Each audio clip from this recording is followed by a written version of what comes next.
Hello students, मेरा नाम उमेश कुमार है। स्टूडेंट्स, आज की वीडियो में हम लोग बीएससी पार्ट 1 का इंटीग्रल कैलकुलस के क्वेश्चन देखेंगे। तो ये पूरी वीडियो है। इस वीडियो में काफी बहुत सारे इंपॉर्टेंट क्वेश्चन आपको देखने को मिलेंगे। इस वीडियो में लगभग लगभग मैं आपको 300 प्लस क्वेश्चन कराने वाला हूँ। ये वीडियो थोड़ी लेंथी होने वाली है आपके लिए। तो देखो, पहला क्वेश्चन काफी इंपॉर्टेंट है, पिछली बार भी एग्जाम में पूछा गया था कि -π/2 से लेकर +π/2 साइन स्क्वायर एक्स। तो इसको सीधे सीधे सॉल्व करेंगे तो ये मतलब दो का मल्टीप्लाई हो जाएगा, इवन फंक्शन इस वजह से 0 से π/2, और ये हो जाएगा साइन स्क्वायर एक्स। इसमें लग जाएगी आपकी कौन सी थ्योरम? बाली थ्योरम। तो बाली थ्योरम के अकॉर्डिंग क्या हो जाएगा? ये 2, तो 2 1 इंटू π/2। तो इस 2 से 2 कट गया, तो आंसर क्या बचा इसका? जो π/2। अगर ये ऑड होता तो 0 हो जाता। ये सवाल काफी इंपॉर्टेंट है। इसका तरीका ये था कि जब भी 1/n लिखा हो तो उसको dx से रिप्लेस करो, r/n को x से रिप्लेस करो और इसका इंटीग्रेशन कर दो। तो इसका आंसर ऑप्शन नंबर बी निकल के आता है। याद रखना, बहुत अच्छा सवाल है, 1/4 ब्लॉक 2 वाला।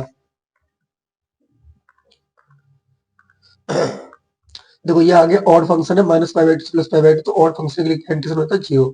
ये तो आपने 12th क्लास में प्रॉपर्टी पढ़ी होगी कि अगर लिमिट को आधा कर दे तो डबल हो जाता है। तो इसका ऑप्शन नंबर ए हो जाएगा। हाँ, अगला है, हम सभी को पता है अगर हम किसी की रिफाइनमेंट कर दें तो उसका एलपीएफ ज्यादा होता है और यूपीएफ कम हो जाता है। तो यूपीएफ कम हो जाता है, ये सीरा, और यूपीएफ इकट्ठा जोड़े तो वो कम रहता है अलग अलग जोड़ने वाले से। तो इसका भी ऑप्शन नंबर ए हो जाएगा। और इसकी बात करें, ये सवाल मोस्ट इंपोर्टेंट है कि अब लोअर रिमान सम अपर रिमान सम से छोटा होता है, तो ऑप्शन नंबर ए इसका भी हो जाएगा। तीसरे का, सॉरी, ये बोला है कि रीमान इंटेग्रेबल है, तो रीमान इंटेग्रेबल कब होता है? जब वो बराबर होते हैं। अगला क्वेश्चन है कि मोड फंक्शन बड़ा होता है, तो मोड फंक्शन बड़ा हो जाएगा, यानी कि ऑप्शन नंबर डी। हाँ, ये सवाल काफी अच्छा है, ये सवाल काफी बार पूछा भी गया है ये वाला। तो इसका जो राइट आंसर निकल के आता है स्टूडेंट आपका, वो निकल के आता है ऑप्शन नंबर सी। आता कैसे? एक दिए गए सवाल को बी के रेस्पेक्ट में डेरिवेटिव करते हैं। अगर देखो यहाँ पर कॉस होगा तो बी अपॉन करके आएगा, और यहाँ साइन होगा तो ए अपॉन करके आएगा। ठीक है, इसका भी इंपॉर्टेंट है, तो ये इतना इंपॉर्टेंट नहीं है, इसका बी ऑप्शन आता है। हाँ, ये सवाल काफी बार पूछा गया, ये वाला 2-3 बार पूछा गया। इसका आंसर log n+1 आता है। ठीक है, ये सवाल काफी ज्यादा बार पूछा गया, log n+1 वाला। ठीक है, देखो ये सीरीज आपका इंटीग्रल फर्स्ट काइंड का है। देखो मैं बता दूं आपको, जब भी फर्स्ट काइंड का सवाल दिया हो और 1/x की पावर n dx दिया हो, अगर n की वैल्यू आपकी 1 या 1 से बड़ी है, 1 से बड़ी है तो कन्वर्ज करता है, और 1 से छोटी है तो वो डाइवर्ज करता है। तो कन्वर्ज की बात कर रहा है तो 1 से बड़ी के लिए कन्वर्ज कर जाएगा। ये सेकंड काइंड का है तो ये कब कन्वर्ज करेगा? जब इसकी वैल्यू 1 से छोटी होगी। बीटा गामा जब भी कन्वर्ज करते हैं जबकि m और n की वैल्यू 0 से बड़ी होती है। डाइवर्ज के लिए पूछ रहा है, डाइवर्ज हो जाएगा 0 0 से छोटा। ठीक है, अगर कन्वर्ज के लिए पूछता है 0 से बड़ा होता है। साइन कोस वाले सवाल सारे के सारे हमारे कन्वर्जेंट होते हैं। तो 5वें का हो जाएगा 1, ध्यान रखना इस चीज को।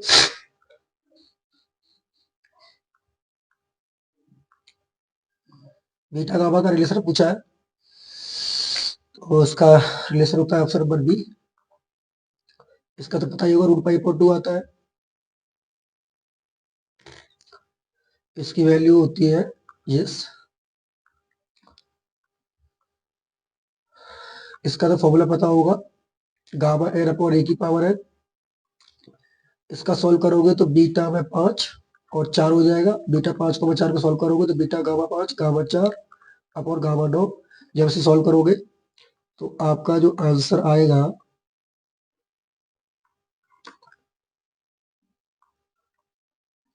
क्वेश्चन नंबर 5 का ए। इसको सॉल्व करोगे तो उसका फॉर्मूला हो जाएगा gamma 4 + 1/2 gamma 2 + 1/2 upon 2 gamma 4 + 2 + 2 upon 2। इसको जब सॉल्व करोगे तो इसका आंसर आएगा आपका ऑप्शन नंबर डी, π/16 या π/32, सॉरी, इसका π/32 आता है। बहुत इंपॉर्टेंट सवाल है, 2 से 3 बार अब तक याद है, आप पूछा भी जा चुका है। एक सेकंड स्टूडेंट,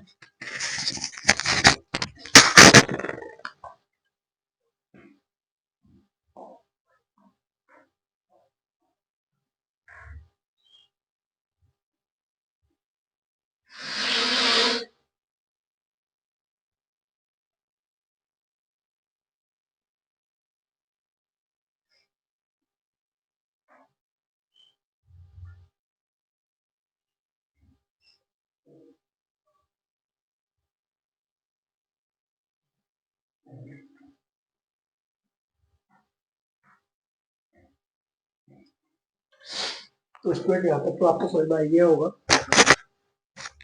अब आगे देखते हैं। तो क्वेश्चन नंबर 4-6 क्लियर है आपका। इसका आंसर जो आता है पाई अपॉन 32 आता है।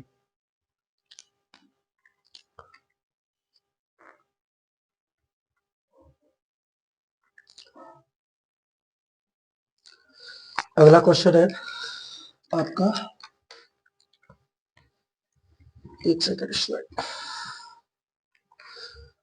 आज थोड़ी तबीयत ठीक नहीं है। हाँ, क्वेश्चन नंबर 7।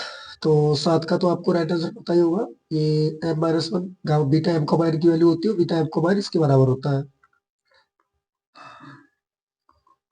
Question number 8। तो 8 भी बहुत इंपॉर्टेंट सवाल है आपका, 2 से 3 बार एग्जाम में पूछा भी है 8 वाला। तो 8 का राइट आंसर निकल के आता है, आपको पता होना चाहिए ये। इसका निकल के आता है ए। इसके लिए फॉर्मूला था, आपको पता होगा। इसको लिखेंगे पहले गामा 1/4 और इसको लिखेंगे गामा 1 माइनस 1/4। इसकी वैल्यू होती है पाई अपॉन साइन n पाई। तो साइन पाई/4 हो जाएगा। तो इसके लिए हो जाएगी √2 पाई। तो सी ऑप्शन सही हो जाएगा। तो क्वेश्चन नंबर 9 का सी हो गया। और 10 का तो पता ही होगा आपको। क्वेश्चन नंबर 10 का तो आपको पता ही होगा, ये वैल्यू गामा 1/2 की मिलती है। तो √पाई आता है इसका आंसर। ये m कॉमा n, तो बीटा m कॉमा n की डेफिनेशन पूछी है। तो बीटा m कॉमा n की जो डेफिनेशन होती है वो होती है ऑप्शन नंबर सी। ये तो पता ही है, जब काम करता है कब, जब क्वेश्चन नंबर 12 की बात की जाए तो 12 का राइट आंसर आएगा ऑप्शन नंबर बी। 13, ये बहुत इंपॉर्टेंट क्वेश्चन है। गामा n के बराबर डेफिनेशन होती है इसकी, बहुत ज्यादा बार पूछा गया है ये वाला क्वेश्चन। क्वेश्चन नंबर 13, इसका तो फॉर्मूला होता है सीधा। ये होता है 2 पाई की power n minus 1/2 upon √n। तो यहाँ पर n की वैल्यू 9 है तो 9 लगा दीजिए। तो 2 पाई की पावर 9 में से 1 गया तो 8, 4 अपॉन 3। तो ये हो जाएगा 16 पाई की पावर 4 अपॉन 3। तो ऑप्शन नंबर दिस हो जाएगा। हाँ, ये सवाल भी काफी अच्छा है, 2 से 3 बार पूछा गया है ये भी। Question number 15। तो 15 का सी ऑप्शन आता है। बीटा एम गामा की डेफिनेशन है ये भी। और 10 का तो आपको पता ही होगा, gamma m plus 1/2 gamma n plus 1/2 gamma 2। ये सही ऑप्शन नंबर ए। यानी कि क्वेश्चन नंबर 16 का ऑप्शन नंबर ए हो जाएगा। ये तो पता ही है आपको कौन सी डेफिनेशन है, ये गामा की डेफिनेशन है। गामा n के बराबर होता है तो गामा फंक्शन है। और इसका भी निकाल सकते हो उसी फॉर्मूले से, गामा 1/3 गामा 1 माइनस 1/3। सॉल्व करोगे तो कितना हो जाएगा ये, पाई अपॉन साइन एन पाई। पाई अपॉन साइन एन पाई। तो जब से सॉल्व करोगे आप लोग तो इसका 17-18 का राइट आंसर निकल के आएगा आपका ऑप्शन नंबर डी। ठीक है, यानी साइन पाई/3 कर लोगे तो साइन पाई/3 की √3/2। तो 2 पाई/3 हो जाएगा इसका आंसर। अगला क्वेश्चन है, यस। अब देखो इस टाइप के सवाल कैसे करते हैं। देखो सबसे पहले करना है आपको थीटा के रेस्पेक्ट में इंटीग्रेशन इसका, सॉरी आर के रेस्पेक्ट में। तो आर के रेस्पेक्ट में करोगे तो कितना आएगा, पहले r² और लिमिट लगा दोगे तो हो जाएगा a²/2। तो ये तो बाहर हो गया। और 0 से लेके 2 पाई और कितना रह गया अंदर डी थीटा। तो 2 पाई से पाई कट जाएगा तो पाई a² रह जाएगा, यानी कि इसका ऑप्शन नंबर ए आ जाएगा। अब देखो 0 से लेके 1 तक को इसका इंटीग्रेशन करेंगे तो 1/2 आएगा और 1/2 यहाँ से 1/2 यहाँ से, तो 1/8 हो जाएगा ये, है ना। अच्छा, इसका सवाल करोगे तो इसका इंटीग्रेशन कैसे करोगे आप लोग। इसका इंटीग्रेशन करोगे तो कैसे करोगे, 0 से a लिमिट तो यही है, इसका इंटीग्रेशन करोगे तो अंडर में रह जाएगा कितना, a² minus y² into dy। फिर इसको किसके रेस्पेक्ट में करोगे, आप पहले क्या करोगे, लेट कर लोगे एक्स वाई बराबर a साइन थीटा। ठीक है, तो dy बराबर क्या हो जाएगा, a cos थीटा। तो लिमिट लगाओगे तो 0 से लेके पाई/2 हो जाएगा। ये a cos थीटा ये और a cos थीटा ये, तो a² cos² थीटा हो जाएगा। और लगा दो उसको बाली फॉर्मूला। तो a² 2 1 और पाई/2। तो आंसर हो जाएगा इसका a² पाई/4। तो a² पाई/4 ये हो जाएगा। ऐसे तो ये वाला सवाल है, आपको पता है कि अगर अलग से मैं 0 से लेके पाई/2 cos² x को सॉल्व करूं तो इसकी वैल्यू क्या आएगी, बाली लगा के 2 1 इंटू पाई/2। तो कितनी आएगी, टू 1 पाई/2। तो कितनी हो जाएगी, पाई/4 हो जाएगी। तो पाई/4 इंटू पाई/4 इंटू पाई/4। तो पाई³ 64 हो जाएगा। तो पाई³ 64 का ये रहा। अगली बात समझ में नहीं आ रही स्टूडेंट। क्वेश्चन नंबर 4 का जो राइट आंसर होगा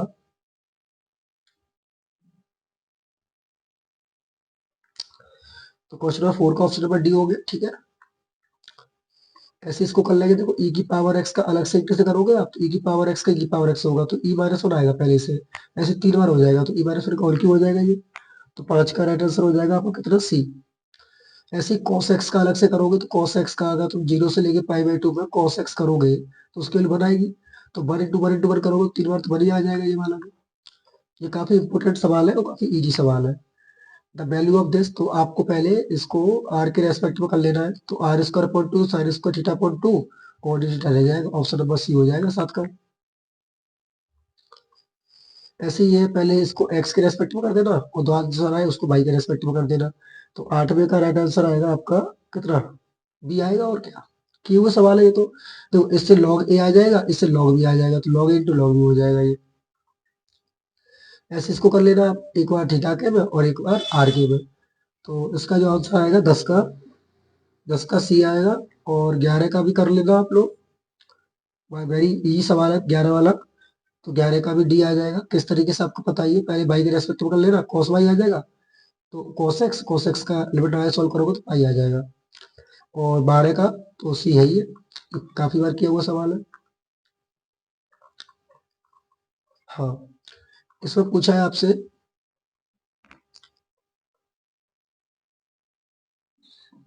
इससे पूछा है इसका फॉर्मूला, डिस्टिलेट का फॉर्मूला क्या है, तो आपको पता है इसका पहला फॉर्मूला होता है,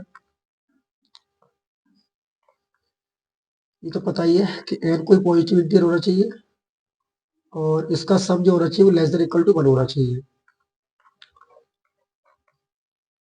हाँ, इसका फॉर्मूला T1 से T2 dx अपॉन dt का whole square dy upon dt का होल स्क्वायर पहला ही सही है इसका, ds अपॉन dt तो 2a cos थीटा बाई 2 आता है इसका, तो 2a cos थीटा बाई 2 ये रहा। काफी इंपॉर्टेंट सवाल है दूसरा वाला ये, इसकी वैल्यू निकालोगे आप लोग क्वेश्चन नंबर 3 की, तो तीसरे का निकालोगे तो फॉर्मूला तो आपको पता ही होगा क्या होगा इसका, इसका हो जाएगा स्क्वायर की वैल्यू पूछी है तो स्क्वायर की वैल्यू पूछी है तो ये हो जाएगी dx अपॉन dt का whole square plus dy upon dt का होल स्क्वायर। तो इसका सॉल्व करोगे तो तीसरे का ऑप्शन नंबर सी आएगा। देखना ध्यान रखना, कार्डियोइड की जो लेंथ होती है वो होती है 8 और 6a जो होती है वो होती है एस्ट्रोइड की, तो इसकी ये हो जाएगी 8। ये भी क्वेश्चन बहुत इंपॉर्टेंट है, रेक्टिफिकेशन इज द प्रोसेस, क्या लेंथ निकालने के लिए रेक्टिफिकेशन का यूज किया जाता है। ये भी सवाल काफी ज्यादा बार पूछा गया है, इसको भी आप लोग ट्राई कर सकते हैं सवाल को।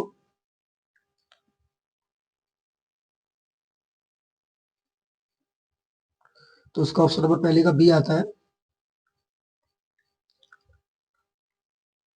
हाँ, क्वेश्चन नंबर 2 को भी चेक कर लेना आप लोग, इसका 2 पाई आर एच आता है, जैसे उसका वक्रपृष्ठ होता है ना सर्कल का, वही है ये।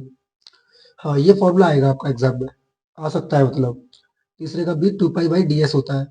अब बाई एक्सेस के अबाउट है तो 2 पाई/x होगा, अगर एक्स एक्स के अबाउट होता तो 2 पाई आता। हाँ, ये सवाल काफी इंपॉर्टेंट है, आप इसको 2 बार डेरिवेटिव करोगे आर के रेस्पेक्ट बराबर किसका आएगा, 0 के आता है ये। अब देखो आर दे रखा है, इसकी वेलोसिटी का मैग्नीट्यूड पूछा है, तो वेलोसिटी का जब मैग्नीट्यूड निकालोगे आप इसका, ये सारे क्वेश्चन मैंने वैसे करा दिए आपको, एक वीडियो जो कराई थी मैंने उसमें, तो इसका आप आंसर चेक कर सकते हैं। इसका ऑप्शन नंबर बी आता है, इसका डबल टाइप डेरिवेटिव करना है तो ऑप्शन नंबर सी आता है इसका। क्वेश्चन नंबर 4, तो 4 का भी सी आता है, ये बहुत इंपॉर्टेंट सवाल है, फर्स्ट टू सेकंड से होगा, तो इसका ऑप्शन नंबर सी हो जाएगा। इसका भी फर्स्ट सेकंड से करना है आपको, तो A D B order change नहीं होना चाहिए, ए बी गलत हो गया, ए बी ये सही है डी वाला। ऐसे देखो ये सवाल है, इसका D R upon D T पूछा है केवल, तो 0 हो जाएगा, माइनस के 60 आई कैप और प्लस के 4 की कैप हो जाएगा। डी ए डायरेक्शनल डेरिवेटिव पूछा है इसका, तो कितना होगा स्टूडेंट इसका बताओ। क्वेश्चन नंबर 8 का राइट आंसर होगा ऑप्शन नंबर बी परपेंडिकुलर, ये आ सकता है सवाल पेपर में, ध्यान रखना। ऐसे ये सवाल है 9वां कि आर वेक्टर दे रखा है तो D two R over D T square क्या होगा, तो 9 का राइट आंसर जो होगा आपका वो ऑप्शन नंबर सी हो जाएगा।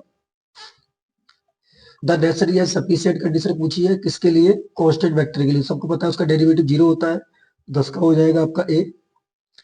11 का इसका डबल डेरिवेटिव करके आपको मॉड निकालना है, तो 11 का राइट आंसर आएगा इसका ऑप्शन नंबर ए, चेक कर लेना, काफी इजी सवाल है ये भी। तो ये तो सारे कर ही सकते हो, इनमें तो कोई ज्यादा दिक्कत है ही नहीं है। 13 वाले का चेक कर सकते हो, 13 का ए आता है, आपको पता होगा। ऐसे ए डॉट ए करेंगे, पहले ए डॉट ए खुद के साथ निकाल के उसका डेरिवेटिव करेंगे, तो ए डॉट ए करेंगे तो ये हो जाएगा 25t⁴, ये टी स्क्वायर हो जाएगा, और ये प्लस t⁴ हो जाएगा। इसका डेरिवेटिव करोगे तो 100 आएगा, आगे आएगा 100t⁴, और टू टी आएगा, और ये 6 आएगा आगे, और t⁴ 5 आएगा, तो सी हो जाएगा इसका। 15 का तो पता ही है आपको, कांस्टेंट वेक्टर का डेरिवेटिव 0 होता है। और 16 D upon D T of A को निकालोगे तो वो क्या होगा, 2a D upon D T. ये भी सवाल काफी अच्छा है, जब भी आपसे पूछे सॉलिनॉइड, तो सॉलिनॉइड में क्या करना है आपको, उसका डाइवर्जेंस 0 कर देना है। तो उसका डाइवर्जेंस निकालोगे तो डाइवर्जेंस कितना आएगा इसका, इसका डाइवर्जेंस आएगा 1 + 1 और प्लस a इक्वल टू 0, तो a की वैल्यू क्या आ गई, -2। ऐसे इसका डायरेक्शनल डेरिवेटिव पूछा है, तो पहले क्या करेंगे आप, इसको a वेक्टर मान लेंगे आप, ठीक है। और ये पॉइंट हो गए, ये ग्रेडियंट, तो फॉर्मूला होता है ग्रेडियंट ऑफ फाई, जो दे रखा है ये वाला, इनटू में एम कैप, ये लगा देंगे तो आपको इसका आंसर मिल जाएगा। तो इसका जो आंसर निकल के आता है स्टूडेंट, क्वेश्चन नंबर,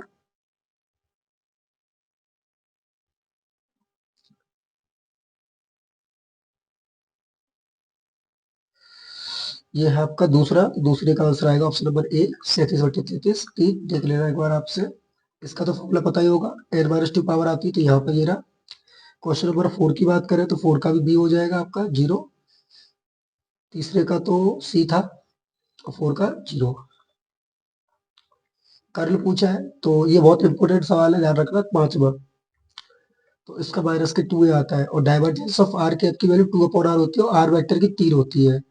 अब देखो बी कोई कांस्टेंट वेक्टर है, और कांस्टेंट वेक्टर का डाइवर्जेंस निकालोगे तो कितना हो जाएगा, 0। डाइवर्जेंस पूछा है, तो डाइवर्जेंस निकालोगे तो 2x/i कैप 2x/y हो जाएगा, 2x/2x/y माइनस की 0 हो जाएगा ये, और ये हो जाएगा 2y। ठीक है, तो क्वेश्चन नंबर 8 का जो राइट आंसर है वो बी प्लस आएगा यहाँ पे, तो प्लस का हो जाएगा ये। कर्ल ऑफ एफ 0 होता है, ग्रेडियंट ऑफ पर अपॉन आर, तो R vector upon R cube आता है इसका। तो 10वें का जो राइट आंसर हो जाएगा वो ऑप्शन नंबर ए आ जाएगा, ये R vector upon R cube है, ध्यान रखना। चाहे कर्ल आर कैप का निकाला है, चाहे आप निकाले आर वेक्टर का, तो 0 आता है। इसका क्रॉस करना है, आराम से कर लोगे आप लोग, जैसे आई जे के, उसके बाद 2 1 0 0 1 ओनली, और -1 सॉल्व कर लेना, आंसर आ जाए। उसका कर्ल तो 0 ही आएगा। Question number 14, curl of R vector की वैल्यू पूछी है। Curl of R xi + yj + zk, इसका तो 0 आना चाहिए, ऑप्शन में नहीं दिखाई दे रहा है मुझे तो। 14 का डी, नो, 4 तो नहीं आएगा, 0 आएगा। इसका डाइवर्जेंस पूछा है, तो डाइवर्जेंस निकाल के पॉइंट रखते हैं आपको, तो उसके रखेंगे तो 15 का आंसर निकल के आएगा आपका कितना, बी, नो। डाइवर्जेंस कर किसी का निकालते हुए 0 आता है, 16 का जो आंसर आएगा वो आपका आएगा डी, 0 आता है इसका। 17 17 का जो सवाल है, 17 का ए हो जाएगा। 18 का ग्रेड पूछा है, ग्रेड करके पॉइंट लगा दे रहे हैं आपको, तो 18 का राइट आंसर डी निकल के आता है। अगर डाइवर्जेंस 0 है तो उसका मतलब क्या होगा, सॉलिनॉइडल है। अगर कर्ल ऑफ ग्रेड हमेशा 0 होता है। तो इसको कर लिए ना, इसमें तो बहुत ही सवाल है ये वाले, ये वाला पूछा गया एक बार, ध्यान रखना। इसका आंसर पहला आया था, ये सारे सवाल वो ये पूछे गए एग्जाम में। ठीक है, देख लेना इनको भी एक बार, ये भी सवाल देख लेना। और ये पुलोड वाले, हाँ ये सवाल आ सकता है, क्वेश्चन नंबर 3, इसका तो 3 भी आता है, अच्छा सवाल है।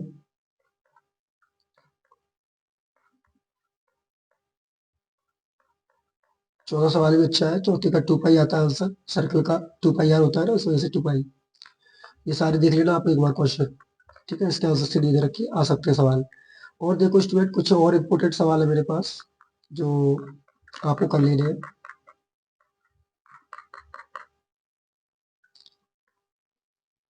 ये वाले तो नहीं इतने इम्पोर्टेंट है, हाँ इसमें ये वाला सवाल चेक कर जाना एक बार, ये और ये। दो में से एक मिल सकता है आपको। वैसे तो नॉर्मल वेक्टर जीरो ही होता है, इसको चेक कर जाना एक बार आपको। ठीक है, और इसमें कौन सा इंपोर्टेंट है, ये तो पता ही होगा, इसकी वैल्यू जीरो आती है, फिजिक्स में भी था ये तो। मैं आपको कराता हूँ कुछ इंपोर्टेंट क्वेश्चन। ठीक है, तो इंपोर्टेंट क्वेश्चन किधर है, हाँ यूनिट नंबर 4 में कुछ थ्योरेटिकल सवाल है, वो देख लीजिए। ये तो वैसे मैंने सारे कराई दिए, मैं तो ज्यादा टेंशन वाली बात है ही है। कहाँ हो गया, यस ये वाला। ये पूछा जा सकता है, शार्पनेस ऑफ द कर्व क्या होती है, radius. The term curvature is defined as, किस तरीके से, रेट ऑफ, पूछा जा सकता है आपसे। इसका स्लोप पूछा जा सकता है sec x, और आपको पता होना चाहिए एवल्यूट और एनवलप क्या होता है, क्या रिलेशन होता है। Evolute is the envelope of normal to the curve. ये सवाल पूछा जा सकता है आपसे, ध्यान रखिएगा स्टूडेंट, बहुत इंपॉर्टेंट सवाल है ये। ठीक है, और हाँ एक ये सवाल बहुत इंपॉर्टेंट है 12 वाला, y बराबर एम एक्स प्लस ए अपॉन एफ, तो उसका पैराबोला निकल के आता है, मैंने कराया है आपको। Envelope is the family of curve, ये सवाल बहुत इंपॉर्टेंट 13 वाला। Curve which touch the number of family of the curve, इसका आंसर ये निकल के आता है। हाँ जैसे सर्कल है, तो सर्कल का रेडियस ऑफ कर्वेचर निकालोगे आप, तो रेडियस के बराबर होगा इसका, तो 5 है तो 5 के बराबर हो जाएगा, 5 का ये रहा। हाँ ये बहुत इंपॉर्टेंट है, 15वां सवाल।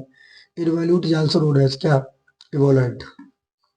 ठीक है, जो सवाल इंपॉर्टेंट दिखाई दे रहा है मैं उसको करा दूंगा आपको। हाँ ये वाला सवाल इंपॉर्टेंट 17 है। y बराबर एक्स क्यूब का पॉइंट ऑफ रिफ्लेक्शन पूछा है, तो उसका ग्राफ जो आता है वो कुछ इस तरीके से आता है। तो x बराबर जीरो निकल के आती है, पॉइंट ऑफ रिफ्लेक्शन ये वाली चीज। हाँ ये वाला सवाल इंपॉर्टेंट है, कार्डियोड का फाइव वैल्यू पूछी, थीटा बाई टू आती है। और ध्यान रखना, अगर दो कर्व एक दूसरे को ऑर्थोगोनली कट करते हैं तो उनके बीच का एंगल कितना आता है, -1। ये तो पता ही होगा, cos फाई कैसे निकालते हैं आप लोग, बता दिया तो मैंने आपको। यहाँ ds होता है, यहाँ dr होता है, यहाँ r d थीटा होता है, तो cos फाई निकाल लेना, तो ये आ जाएगा आपको।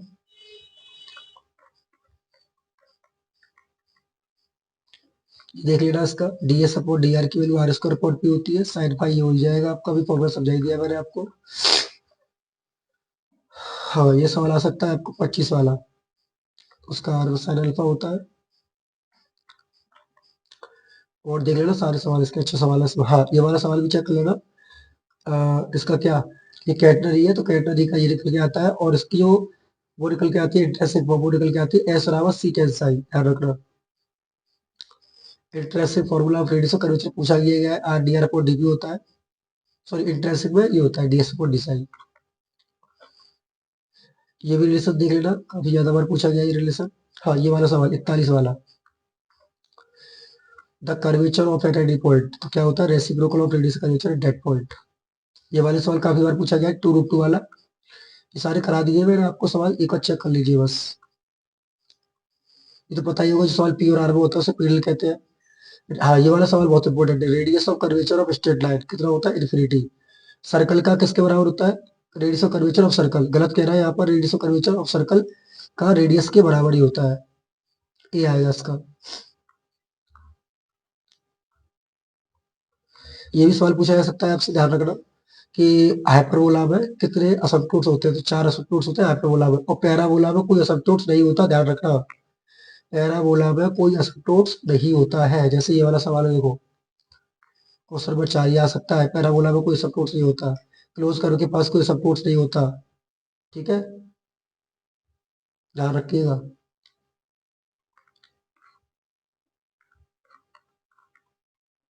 ये आपको पता ही है, ये मैं कल कराई दिया था आपको, y बराबर एक्स क्यूब अपोजिट क्वाड्रेंट में होता है। ये अस्सी सवाल बहुत बढ़िया है, मैंने कल ही बताया था, आर बराबर ए cos थीटा के कितने लूप होते हैं, 4। और ध्यान रखना, अगर सवाल साइन में है तो पाई बाई 2 के होगा, अगर सवाल कॉस में है तो इनिशियल लाइन के सिमेट्रिक होगा, इस चीज को ध्यान रखना। लेवल स्केट का फिगर पूछा जा सकता है, तो ये होता है, इसमें लूप 2 होते हैं लेवल स्केट में। पॉइंट ऑफ रिफ्लेक्शन निकालने के लिए क्या करते हैं आप लोग, डबल डेरिवेटिव को 0 के बराबर। ये पूछा है इनमें से, डबल पॉइंट कहाँ मिलेंगे, 0,0 पर, इसका जो ग्राफ निकल के आता है वो ये निकल के आता है। ठीक है, ए साइन 5 थीटा, तो कॉस 5 थीटा कितने लूप होते हैं, 5। तो कॉस वाले सवाल जितने भी होंगे वो सब इनिशियल लाइन के सिमेट्रिक होंगे और साइन वाले पाई बाई 2 के। ठीक है, ये आ सकता है सवाल। मैं वही सवाल बता रहा हूँ जिसकी प्रोबेबिलिटी सबसे ज्यादा है। ठीक है, ये तो मैंने कराई दी है, इसमें कोई दिक्कत वाली बात नहीं है। और देखना चाहे तो और देख सकते हैं।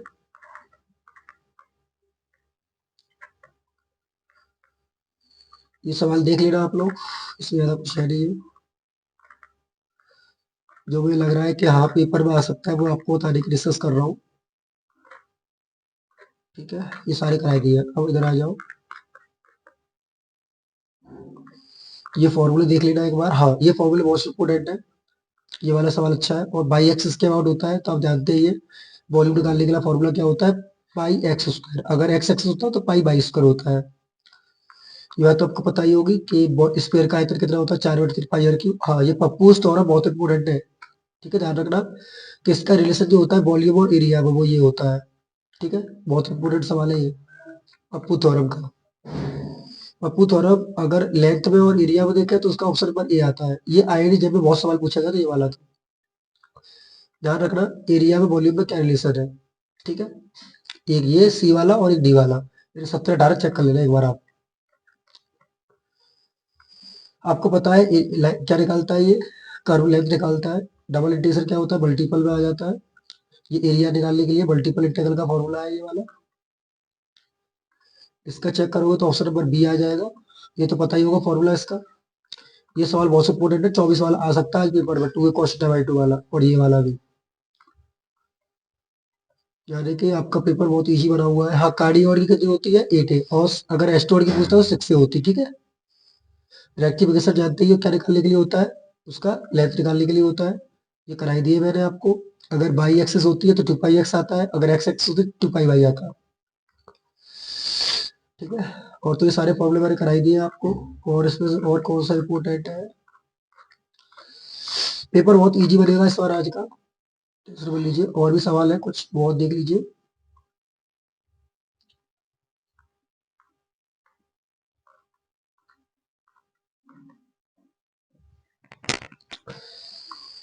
देखिए ये सवाल है और देख लीजिए। आपको पता है कि कौची रूट टेस्ट कब कन्वर्ज करता है, जब इसकी वैल्यू 1 से कम होती है।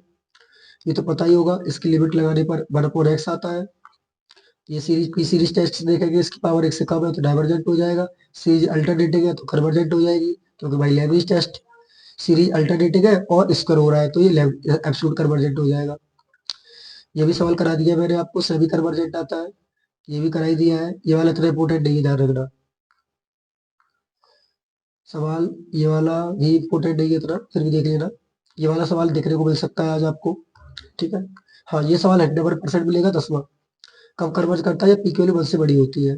ठीक है, सारे इंपोर्टेंट सवाल डिस्कस कर रहा हूँ आपके साथ में भी। ठीक है, देखो सीरीज जब अल्टरनेटिव दे रखी हो तो conditionally convergent but absolutely divergent, इस चीज को तो नहीं कह सकते हम लोग, पर कंडीशनली कन्वर्जेंट जरूर कह सकते हैं। ऐसे इसको देख लेना, अगर सीरीज में प्लस माइनस लग जाए तो ध्यान रखना वो कन्वर्जेंट। ये कन्वर्जेंट है, पावर 1 से ज्यादा है। हाँ, ये बहुत इंपोर्टेंट सवाल है 18 वाला।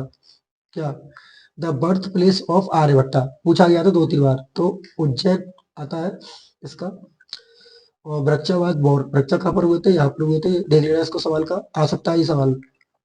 और ये देख के जाना गणित दिवस कब बनाया था, इंटरनेशनल गणित दिवस और आपका नेशनल वाला। ये कब कन्वर्जेंट होता है, जब वैल्यू 1 से बड़ी होती है। ये तो पता ही होगा कि इसमें कन्वर्जेंट एब्सोल्यूट टेस्ट लगता है। ये भी देख लेना, ये भी देख लेना, n की पावर n वाला सवाल, दिस इज द कन्वर्जेंस। ये भी देख लेना इसका आंसर।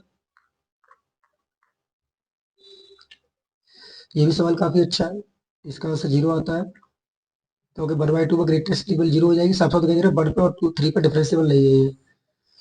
तो ये कह रहा है the value of derivative eight x बराबर 2, तो ये गलत सवाल है, 2 पे 0 नहीं होगा ये, नो। तो उसका आंसर नहीं कह सकते लोग ऐसा। कुछ सवाल इसमें गलत ही दे रखे हैं। ये तो सारे कराई दिए मैंने आपको सवाल, ये भी कराई दिए हैं। हाँ, ये सवाल जरूर देख लेना एक बार। बॉड एक्स अपॉन एक्स का इसकी लिमिट डायनोट एग्जिस्ट आती है। ठीक है,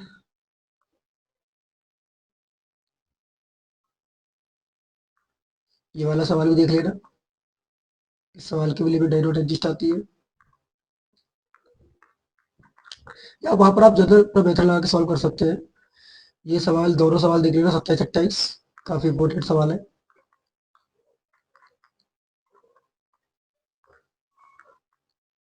हाँ, ये ध्यान रखना, प्रोसेस ऑफ डिटरमाइनिंग तो सक्सेसिव डिफरेंसेस से कहलाता है वो। और कौन सा इंपॉर्टेंट है इसमें, और तो कोई ज्यादा इंपॉर्टेंट है क्या इसमें, चेक कर लेते हैं एक बार और। ये वाला सवाल देख लेना एक बार, इसका आंसर नंबर ए होता है, काफी बार पूछा भी गया है वैसे। ये आपके कोर्स में नहीं है, ये कर ही लेते हैं। हाँ, ये वाला सवाल देख लेना बेटा, 29 वाला आ सकता है ये। इसकी वैल्यू ऊपर इंटरवल में होती है 0 से 1 के बीच में। ये सवाल आ सकता है आपका 29 वाला। ठीक है, ये तो कराई दिए है मैंने वैसे तो। ये वाला सवाल भी चेक कर लेना, 32 वाला। आपको पता है कि लेवरी मेथड कब लगता है, जब सवाल प्रोडक्ट फॉर्म में दे रखा हो।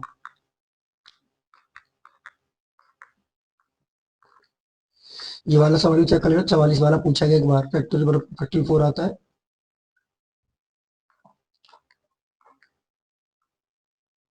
ये भी सवाल चेक कर लेना, 48 वाला। ये आपका, ये फॉर्मूले याद होगा तो आप सीधे कर पाओगे। ये सारे सवाल मैंने डिस्कस किए हैं आपको पहले। हाँ, इधर से बता दूं आपको कौन सा सवाल आपको मिल सकता है। देखो, ये वाला चेक कर लेना, एक ये वाला भी चेक कर लेना आप। हाँ, ये वाला भी आ सकता है।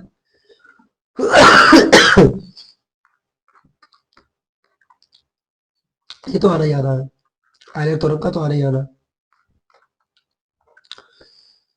ये तो पता ही होगा, 2.2 डिफरेंस 0 आ जाएगा। इसका गलत दे रखा है ये वाला आंसर। हाँ, ये सवाल आ सकता है, 1/3 में से 1/6 माइनस करोगे तो 1/6 आएगा। और तो मैंने सारे सवाल डिस्कस कर ही दिए हैं आपको।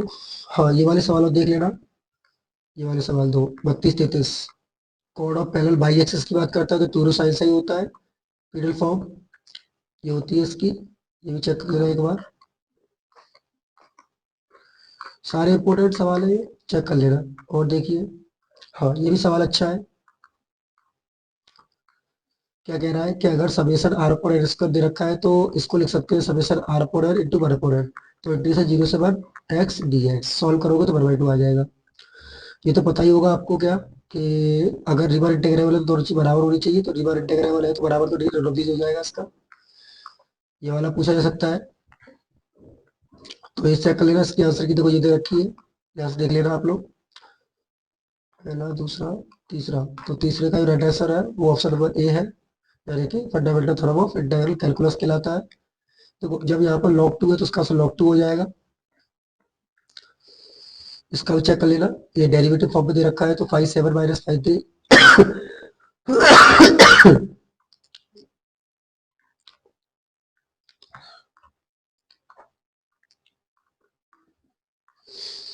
इसमें ज्यादा इम्पोर्टेंट नहीं है। हाँ, ये वाला सवाल जरूर देखे जाना आप, एग्जाम में देखने को मिल सकता है। बी बड़ा है ए से, सही बात है। अगर रिवर इंटेग्रेबल दे रखा है तो 12 का आंसर है आपका इसमें कितना, डी। तो उसको देख जाना, आंसर आ सकता है 12 वाला। थैकरे वाला तो आपको पता ही होगा, थैकरे वाले का आंसर नंबर ए आता है, ये भी आ सकता है सवाल। ये वाला तो पता ही, एक्स कैंटी से करोगे तो 1/2 आएगा। हाँ, ये वाले सवाल जरूर देख जाना, बीटा गामा कब कन्वर्ज करता है, जब एल की वैल्यू 0 से बड़ी होती है, ये हमेशा कन्वर्जेंट होगा। अभी इसकी वैल्यू π/2 आती है तो कन्वर्जेंट होगा ये भी। इसका आंसर चेक कर सकते हैं, दूसरे का बी है, तो यस, एब्सोल्युटली कन्वर्जेंट हो जाएगा। ये वैल्यू कब कन्वर्ज करेगी, नीचे 1 है, ऊपर कितना है, -q + 1। तो ये वैल्यू जब कन्वर्ज करती है 1 से बड़ी होती है। ठीक है, तो कर लीजिए क्या, तो -q -1, तो q <0, यानी कि इसका जो आंसर आएगा तीसरे का, वो आएगा डी, नन ऑफ दी। जैसा कोई आंसर नहीं दिखाई दे रहा मुझे। व्यू टेस्ट का तो आपको पता ही होगा, बीटा गामा कब कन्वर्ज करता है, जब उसकी एनोड की वैल्यू 0 से बड़ी होती है। क्वेश्चन नंबर 6वें का भी देख लेना और 5वें का भी देख लेना। तो 5वें का राइट आंसर देख रहे हैं ए नंबर, और 6वें का है बी। ठीक है, इस सवाल को भी आप लोग देख लेना। ठीक है, ये वाले सवाल तो मैंने कराई दिए वैसे आपको सारे, फिर को एक बार फिर देख जाना आप लोग। ठीक है, ये तो कराई दिए मैंने सारे सवाल। ये वाला सवाल इम्पोर्टेंट है, ध्यान रखना 10 वाला। इसके आंसर की है, और ऊपर से आप देखना चाहें देख सकते हैं सारे सवाल। ठीक है, ये वाला सवाल भी काफी ज्यादा बार पूछा गया है, ध्यान रखना, 4.2 वाला। और देख सकते हैं आप, तो ये तो सारे सवाल कराए हुए हैं मेरे, तो आप इसमें सारे सवाल कर सकते हैं। उम्मीद है वीडियो पसंद आएगी आपको। ये थोड़ा सा मैंने ब्रीफ नॉलेज दे दिया इसमें आपको। Thank you.